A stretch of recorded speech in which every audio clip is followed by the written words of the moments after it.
కార్తీక పౌర్ణమి నాడు జ్వాలాతోరణం చేస్తారు శివాలయాల ముందు. జ్వాలాతోరణము అంటే ఇలా ఓ కర్ర కట్టి పైన ఒక కర్ర కడతారు. మీ అందరూ జ్వాలాతోరణం చూసిన వారే, ఏదో నేను చెప్పాలని చెప్పడం తప్ప. దానికి ఆవిరి గడ్డి తీసుకొచ్చి కడతారు. దాని మీద నెయ్యి పోసి వెలిగిస్తారు. వెలిగించి ఆ మంట అంటుకోవడం ప్రారంభం అవగానే పల్లకీలో పార్వతీ పరమేశ్వరుల యొక్క ఉత్సవమూర్తులను ఉంచుకుని ఆ మంట కింద నుంచి 3 మార్లు వెళ్ళొచ్చేస్తారు.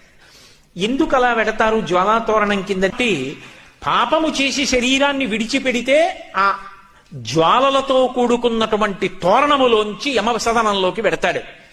ఒరే, ఇక పైన ఇలా పాపాలు చెయ్యకు, సద్బుద్ధితో ప్రవర్తించు, నువ్వు అక్కడ వెళ్ళవలసినటువంటి దారుణమైన పాపాలు నీకున్నాయి, వాటిని తీసేస్తాను, నీకోసం నేనొస్తాను సాయం.